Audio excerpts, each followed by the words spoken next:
So today we're at a stage within a stage. A part of this diagram that's not technically a stage, but is worthy of its own section. Actually, in this book, they find this so important that they give it two separate chapters. One chapter in the book itself, and then another one, an updated part in the second edition at the end that she wrote about 12 years later, I think. This book was originally written in 89, and she came back around and reflected again on her own journey and her own experience dealing with this wall. To recap, these first three stages that we go through generally are fairly easy, and they feel like you're growing. They feel like you're progressing. They make sense logically. You have an acknowledgement of God. You see God either in wonder or in need. You meet that God there. You find a community of like-minded people, and you are nourished by that community. You soak everything up. You feel fed. You feel cared for. You mature to the stage where now you feel like you have something to give. Like you are comfortable enough in your faith, in your community, that you want to look outward and you want to serve others. You want to give back from that light that you've received. And then at some point, we start journeying inward after that. And there are some people who would put this wall here instead, because it feels like one day a crisis happens and then you're face first into a wall that you can't get past. But there's some debate there. So generally this stage here is when you recognize that the structures and faith and everything that you have built up no longer work quite as well, that the answers that have sustained you no longer sustain you. I have found this to be a slow sort of a process, and that it's usually only in a crisis moment that you recognize that you've left this a long time ago. I think I mentioned last week that it was me finally coming to terms with the fact that I didn't actually believe in God. And I hadn't believed in God for years, but I was just pretending like I did because of the fear of losing things. And so this process for me was gradual, but the recognition of it was sudden. There's also, this can be triggered by a crisis, by tragedy, by just a change, a move, a new job, a marriage, a profound sense of boredom, which is, I think, something that Marty expressed last week. The sense of like, I just want more. I kind of reached the limits of this stage and I'm not really satisfied anymore, and I want to see what's beyond it. And in this deconstruction phase, you can only deconstruct so far before you bump up against something. And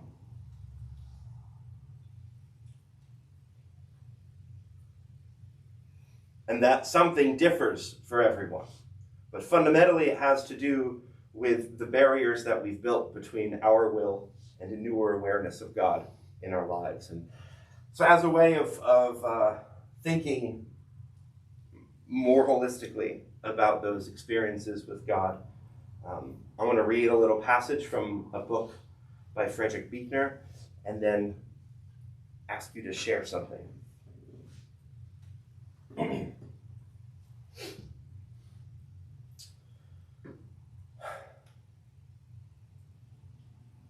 And this has to do with the importance of sharing our own faith journeys, our own faith experiences, those things that are personal but not private, our experiences with God. He says, I have come to believe that by and large, the human family all has the same secrets, which are both very telling and very important to tell. They are telling in the sense that they tell what is perhaps the central paradox of our condition, that what we hunger for, perhaps more than anything else, is to be known in our full humanness. And yet that is often just what we also fear more than anything else. It is important to tell, at least from time to time, the secret of who we truly and fully are, even if we tell it only to ourselves. Because otherwise we run the risk of losing track of who we truly and fully are, and little by little come to accept instead the highly edited version which we put forth in hope that the world will find it more acceptable than the real things. It is important to tell our secrets too, because it makes it easier that way to see where we have been in our lives and where we are going. It also makes it easier for other people to tell us a secret or two of their own. And exchanges like that have a lot to do with what being a family is all about and what being human is all about. Finally, I suspect that it is by entering that deep place within us where our secrets are kept that we come perhaps closer than we do anywhere else to the one who, whether we realize it or not, is of all our secrets the most telling and most precious we have to tell. So I want to take a little bit here at the beginning, and if you wouldn't mind, sharing one of the most significant spiritual or religious stories from your life before you were 25 years old and after you were 25 years old. So if you can think of one significant spiritual or religious experience prior to 25 and one after 25.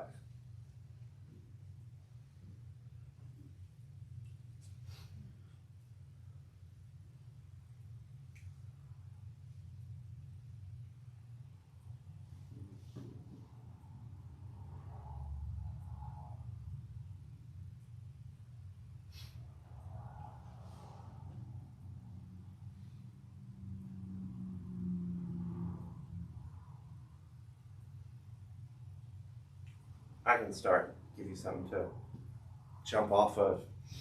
I think my first significant spiritual experience was when I was about 13 years old, running sound for a youth group, and the youth leader explained that it was our sins that nailed Jesus to the cross, and so we had a wooden cross up front and invited every teenager there, when they felt ready, to come forward and take a nail and drive it into the cross, acknowledging that we put him there and that he took our sins, and then take a nail with us to remember it by.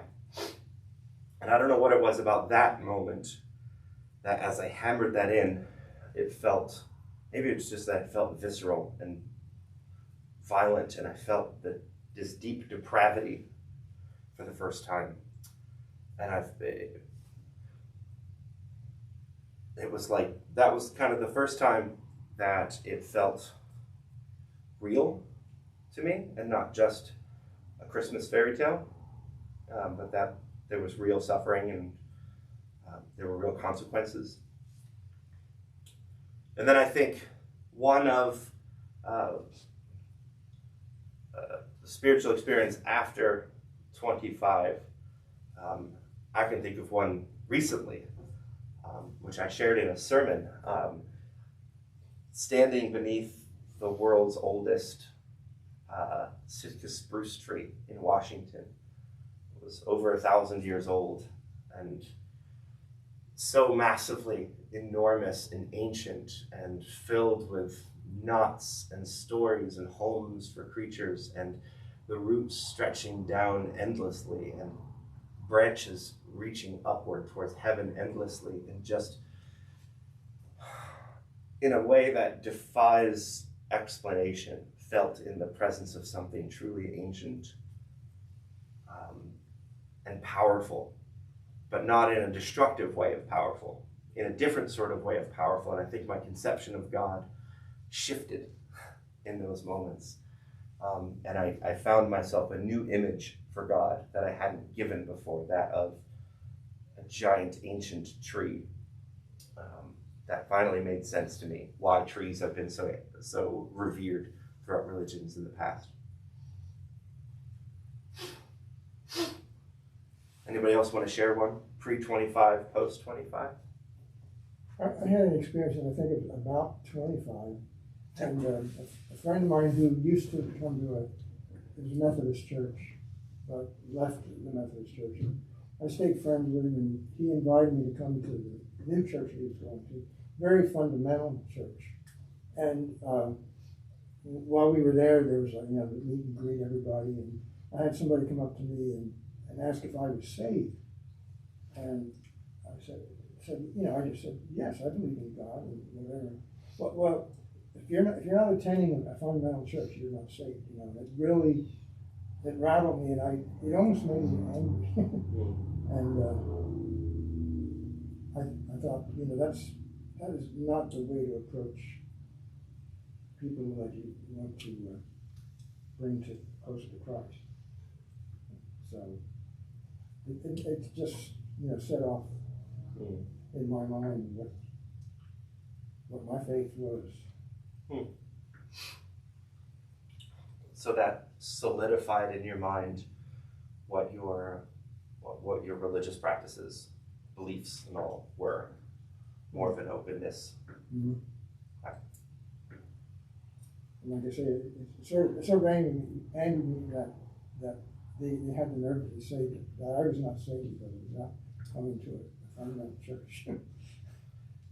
It's pretty tame compared to some of the things I've heard in the fundamentalist churches.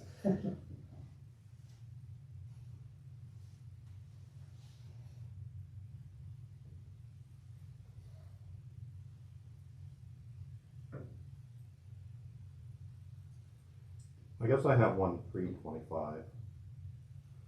I think when I first joined a different church, coming out of, when I joined my wife's church, and they used to pull on a passion play. I think that just sort of really resonated with me, being active with that. I think it just sort of made me realize why my faith was so important.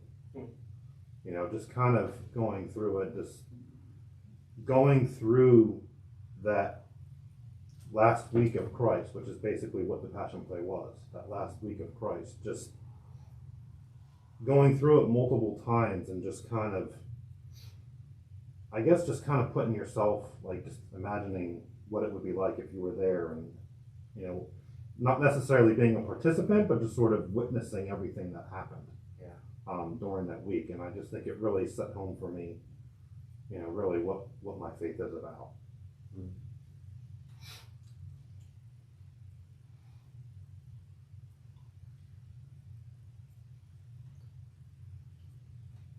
Kind of like Dan, I have one memory, and my age was about 25, somewhere in there.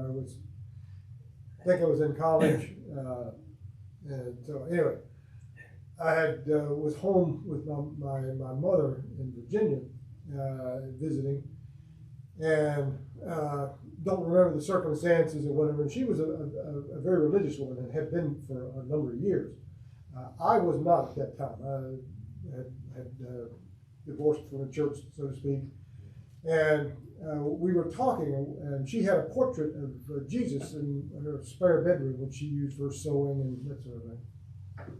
And we were in there talking about whatever, and something came up in the conversation about faith and whatever. And she shared with me that at one point, some months prior, she was there working, and Jesus spoke to her.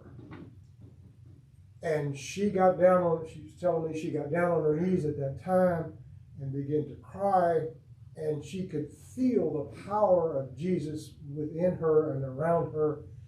Just the love just enveloped her.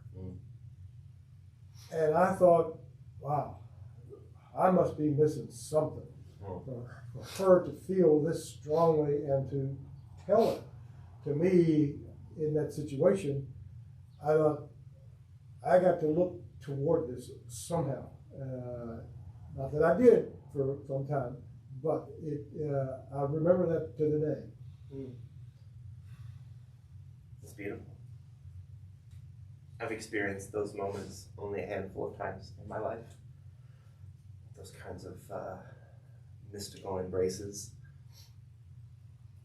They defy explanation. I mean, I've read so many works from spiritual people throughout the eons, and they all try, and they all use different metaphors, but they all fall short. And until you've been there, it's very hard to describe in a way that doesn't make you sound crazy.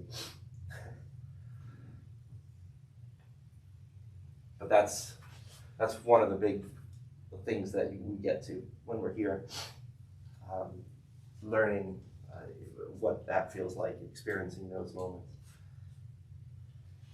I'd have to say, pre-25 is something I mentioned before, I think in one of the earlier sessions, a combination of things. I had been reading a teenage version of the Bible, or it was written for teenagers, and I was captivated by that, and had been told by somebody that they thought, well, you ever think of becoming a minister? And then I actually thought I was, that God spoke to me and said, you should be a minister, and kind of decided that, well, I wasn't, it wasn't something I thought I should be. I didn't think I was cut out for that, and it wasn't. But so it kind of turned me away from it. But around 25, I think it was maybe a little bit before 25, I had a chance to travel in Europe, and went to, I think the first one was Canterbury Cathedral. And walking around the Canterbury Cathedral, I just felt the history and the energy and the spiritual quality of those spaces, and that really moved me. And then subsequently, whenever I went into one of the primarily European, I guess, cathedrals, I would always feel the same way. It would charge my spiritual side. So. Do you all ever walk into a space and feel like there's just a sort of spiritual residue in that space from thousands of people who have had encounters with the divine in that place? Right. Yeah. The Cologne, the cathedral in Cologne, Germany was like that. It was just overwhelming. The one that was burned, and I was in there. Felt the same way. Your thought was that, I just like that. Can you imagine the number of people who've been here and how much their lives have been changed, and the beauty of it and the architecture? We got to sit there for hours. And we sat there a long time. That's how I felt at the Sacred Oak in Oli as well. That this space, one of the only old growth trees left on the East Coast. That was a sacred space for the Lenape, where they did countless rituals. It just seemed like one of those thin places between the spiritual and physical. And then when the settlers arrived, they felt similarly in that space, and it became a place of worship and gathering and a peace place between the settlers and the Lenape. And now it's owned by a farmer who only allows people there once a year because they don't want to compress the soil around it. And just something about a place like that has been so drenched in the spirit, with so many people connecting with the divine so many times. There's just a residue that is left behind.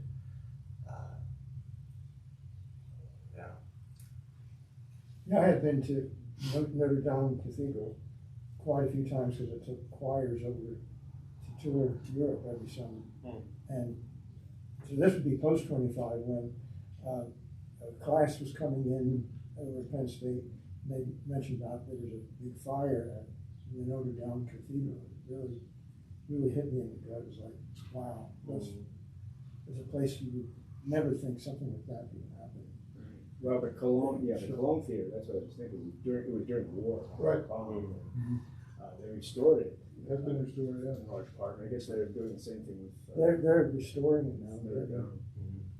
And then I've been to Coventry Cathedral too, where that had been attacked in the war. And then they built a whole new cathedral right next to it. And the remains of the burned out part are adjacent to the new one. They built an entirely new cathedral.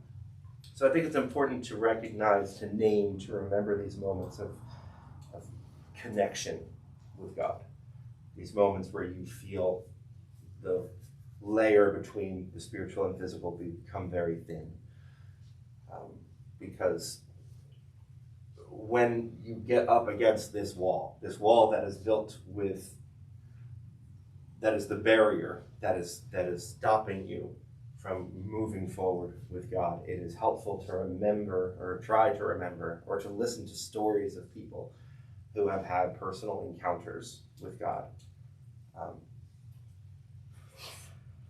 Another thing about this wall is this is a space of both spiritual and psychological healing. This is a space when we need to start being honest with ourselves. It can be helpful to think about the ways that we think about God and how it makes us feel. I've heard of people, they just cannot pray. Because every time they pray, they imagine the God that they see in pictures and the God that looks like a big angry father, and they had a big angry father, and so they just have these unresolved daddy issues that are getting in the way of their relationship with God. Or somebody who was hurt by the church and still has these resentments deep down inside. And every time they seem to get close, they get too close to that, and then they pull away. So at this stage, it is necessary to get to know yourself, to be honest with yourself, to know who you are, your hurts, and then to not be ashamed of them, but to trust that they are what made you who you are. Own them, see them as strengths, not weaknesses, and move forward with God. Every single one of us, to some extent, has a core wounding that we developed in childhood. And most of our personality is a way that we learned to cope with that core wounding. And it's not any fault of our parents. You can have a great upbringing, like me. I had a wonderful upbringing, parents that were supportive and loving. We had everything we needed physically. I never wanted for anything, surrounded by loving and supportive extended family, went to good schools, had everything I could possibly want. But grew up as a middle child between two very loud sisters.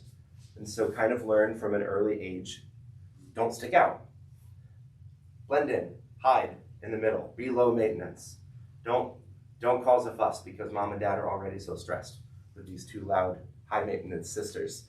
So just blend into the background. And I learned from an early age that if I have opinions about things, then I cause trouble. If I don't have opinions, there's peace. So I learned this core wounding when I was young, that my opinions, my thoughts, my wants, my desires don't matter as much as others. And so much of my personality has formed from that. And that's no fault of my parents or my sisters. It's just a part of being a human, is we develop strategies for survival. And that's fine. But it was only when I started to recognize that, through therapy, through reading about, reading through the Enneagram was really helpful. It's a personality typing system that comes from ancient wisdom traditions. But recognizing that really helped me to see where a lot of my core motivations were coming from, to see the shadow side of myself. And instead of being ashamed of it, to own it. And, I believe my opinions don't matter. So maybe then I need to find myself a platform in which I do share those things. So there's a lot of psychological, personal, spiritual healing that has to come before we can go through this wall, because we have to go through it. And depending on what kind of a person you are, there'll be different types of resistance when we get to this impasse. Some examples of that. Those of us with very strong egos, it's all about me, my achievement, my ability to overcome anything. We'll try to scale the wall using our own sense of self-worth and ability. We signed up for 6 workshops this year. We bought a new journal, and we're going to overcome this like we overcome everything because we succeed. But this wall cannot be climbed over. In fact, this sort of a person must lose their ego, must become more God-centered, learn that true humility is not thinking less of yourself, but thinking of yourself less. Then on the other side, there's those of us who are self-deprecators. This is probably more my sort of a place. I think I picked that up from an early age. I told you that story of nailing on the cross and feeling like a wretched sinner at 13. We try to put ourselves down so low that we go under the wall. That if only we could recognize how wretched we truly are, then we could be saved. We try to lose ourselves in God, and we think that that's a good thing, that that's humility. But really what we're doing is we're denying God's grace and God's love for us when we do that.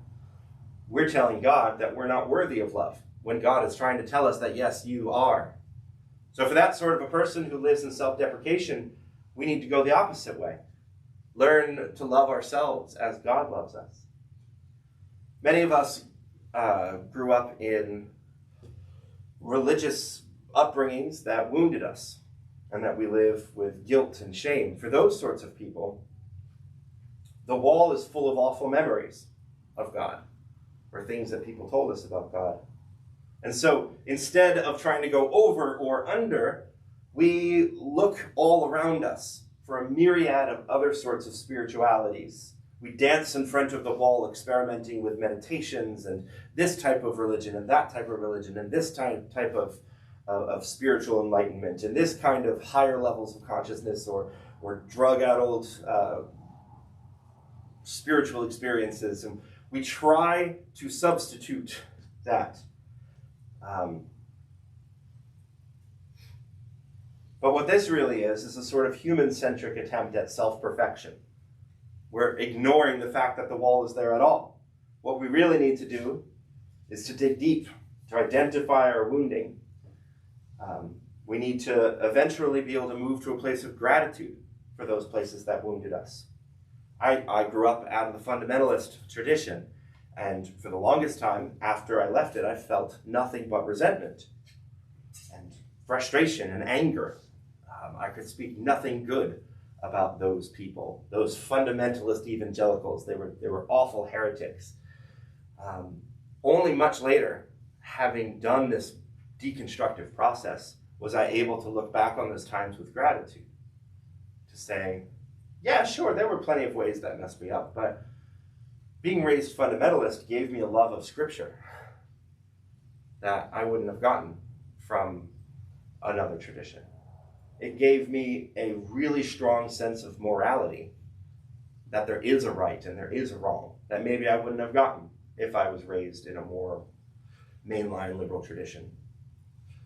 So I can be grateful to those places that wounded me for what they gave me as well. And then there's intellectuals. There's always intellectuals. We will not climb or dig or dance in front of that wall, but try to reason our way out of it. We may even try to change the whole premise and pretend like the wall is not there and there's no way through, and that this is the height of enlightenment right here. We're going to set up shop right here in front of the wall, redefine the whole situation and say that this is where we're supposed to be. Because any amount of softening for us would lower our defenses if we ever admitted that we didn't know or didn't understand or didn't have intellectual control over this situation. Then that could cause us pain. For those of us who are in that category, we need to learn how to love paradox, how to live in uncertainty and unknowing. There's a line from the poet and farmer Wendell Berry where he says, "Celebrate ignorance, for what man has not encountered, he has not destroyed." I think about that often. And finally, those of us who you might call us doctrinaires, those of us, whether liberal or conservative, who have clung tightly to our doctrine. Those of us who maybe found a real sense of safety and security here with our people and our truths. And this is the sort of people that chased me out of my Baptist church when I was in my late teens, early 20s, and came home from college with unwanted questions. And I dared question certain things. and fell outside of the realm of doctrine and wasn't welcome anymore. For those people, the wall represents a profound doubt about what we used to know was true, because if we knew it was true back here and now we're doubting it, then how can we ever trust anything ever again? If this was either true forever or it's not true at all, there's no room for ambiguity for people like this. Maybe you can relate to that. And so people like this tend to be up against a wall, and we try to drill holes in it, we try to weaken it, we try to soften it, we try to punch it, we try to get through it by sheer will and deny the fact that it exists and use our doctrine and maybe even get more doctrine and read more systematic theology to get more of the right answers that would explain this impasse that we have. But the more we do that, the more we try to tear that down, the more we're actually tearing ourselves apart. And like the intellectual, we must learn to hold our faith lightly, to trust that God has, the God that our doctrines represent is greater than the doctrines themselves. To fall into the arms of a loving God. So in all of this, there's a certain movement up against the wall. A movement of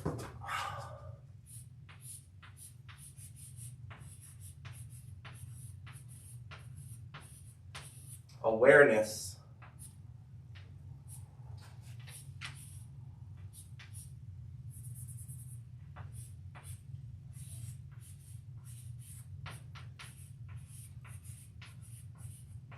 forgiveness,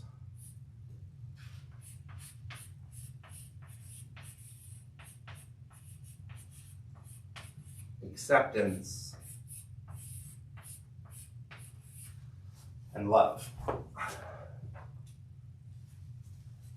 And I mean that for ourselves, for others, and for God.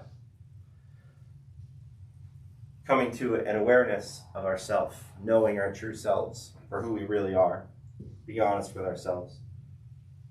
Coming to forgive ourselves for not being what we think we should be, living up to our own expectations.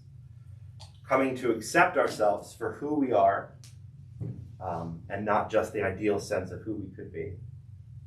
And then learning to love ourselves. Meanwhile, becoming aware outwardly of the systems that have failed us, the people that have fallen short, becoming aware of what is going on around us, learning to forgive those who have hurt us in the past and the systems that have failed us, learning to accept them for what they are, to pray, to be thankful for the things that they've given us, and then learning to love. Becoming aware of the presence of God, accepting God's forgiveness, while also forgiving God for not working by your standards or timing, accepting what God has to offer you, and then moving into a place of unitive love with God. This movement of being aware, of forgiving, of accepting and loving is so important for getting us through this wall. You've shown that on the chart as that's what's the reward from getting through the wall. Your statement just now was you need that to get through the wall. Mm-hmm. Which side of the wall is that on, or is it on both sides? I guess maybe it probably should be here. That is, these are the tools along the way that help us to get through it. Okay.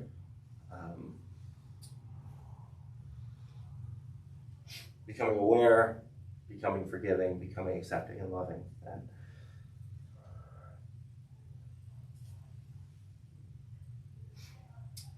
And a spiritual practice for people who are here. This is tough because these walls that we've built up are so intense and personal and specific to the person.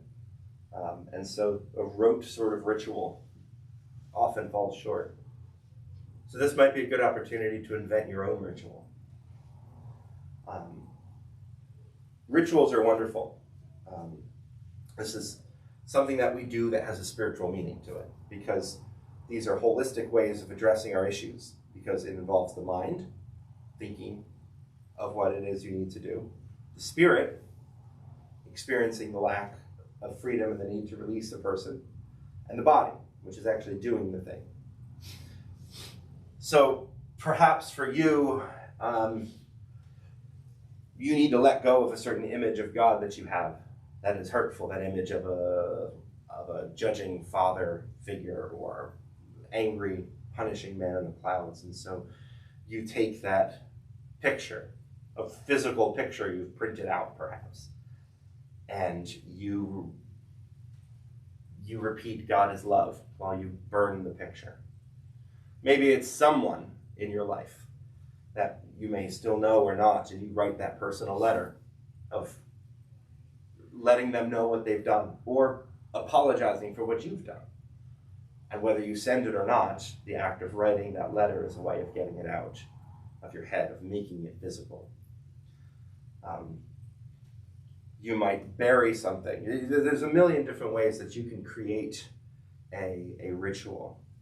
Find a passage of scripture that is what you would hope to live into, and repeat that as a mantra while you do the thing.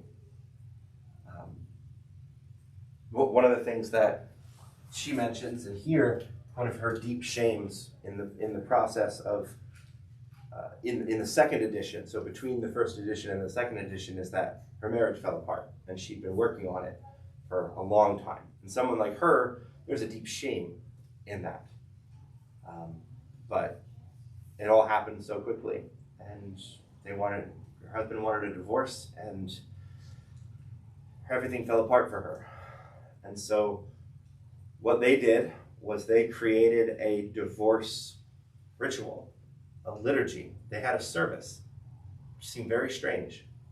They had a sort of like a blessing of one another, where they didn't exchange vows to promise to love each other or whatever, but they exchanged mutual blessings, that I pray that wherever you go next, that you find love and you find this, that, the other. They ritually took their wedding rings and put them back on the altar. They, in front of others, acknowledged their shortcomings and their failures and prayed for the grace to move forward. It was, there's no standard divorce service, because that's not a thing that people celebrate. But because this was such a wall place for her, she decided to make it one as a way of facing it honestly. And she said it was the most healing thing, and it was the only way she was able to get through it. So these are just some ideas of ways of working through this place. Does anybody have any final questions or thoughts? I'm still hung up on the stage 1, 2, 3. Those just kind of evolve and happen. People bring you along. You physically get to help and do things that work in stage 3, and it happens. Stage 4 to me doesn't evolve to stage 4. You've got to, in my mind, but you're talking, you got to recognize you're there and you want to go on to this other journey, and you got to put some work into it. You got to do some study, some counsel, some whatever it is to get into stage 4 and get there, and then continue that work to get through the wall. So it's kind of like you got to want to do that and commit your efforts to potentially achieve it. I don't see it just kind of happening. I guess the other thing that the stages, and you got your spiral up there. These things look like here, this would be a lifelong thing over 60 years, and finally if you succeed, you're in stage 6. But you're saying you can go around and around and around. Can you do that once a year? Does it take 2 years to go around and come back? I don't have a feeling for the time period, the timeline to do that. what's normal? There is no normal.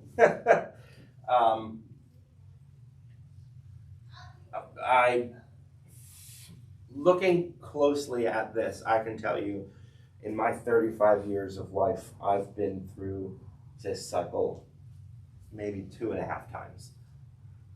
Okay. I am someone who has been incredibly intentional about my spirituality since I was a small child. So I recognize that I'm not the average Christian. I mean, that's why I'm a pastor, right? That this has been a lifelong thing for me. So you might go through it once. You might never go through the whole thing. Right. You might, if you're somebody who's very intentional, who spends all of their time on this, who is deeply committed and connected, you might do this. I don't think once a year. I think that's probably pushing it. But once every couple of years, maybe. I was just reading a biography of St. Teresa of Avila. It was a big figure in the Catholic Counter-Reformation. And I was seeing this in her biography. I was seeing, all right, nope, now she's here again. Oh, okay, nope, now she's around. And she's one of the most important mystics in Christian tradition. She wrote out so plainly and beautifully her experiences with God, and they do the same thing. You read the journals, the private journals of Mother Teresa, same thing. You can see these sort of deconstruction and wall periods a number of times in her life. She didn't want those things to be published because she thought that it might tarnish her, not her legacy, she didn't care about that, but her, what's the word I'm looking for? Her testimony. People would think she was a phony. So I think the point of wanting to do this class is so that you can see how we subconsciously do these things. But acknowledging that, knowing where you are, and finding strategies to move through, we can move through them faster. We can be intentional. This process, going 3 to 4 through the wall to 5, might take a person a decade if they're not intentional about it. But if you know you're here and you know, wow, I should seek out a therapist. I should seek out a spiritual advisor or a spiritual director, a spiritual coach. I should talk to my pastor because I'm right here. You can move through these things quicker. You can get into a deeper, more unitive relationship to God. And that moment you talked about of being surrounded by God's love in that sort of a way, that can become more of a regular experience for you, and not just something you hear somebody else talking about, but something that is a part of your life. The first time you went through the cycle, were you aware of this model? The model. Yeah. No. This is a model that I've actually only come across this semester in my doctorate of ministry program. And when I was reading this book and going through the classes, I thought, oh, well, of course. Well, this makes total sense. I'm seeing my own life played out in this cycle and thinking, I could tell you, like, the date, the year of each one of these places moving between them, and it just made total sense. And it really helped me to identify what's next and how to move myself through it. You know?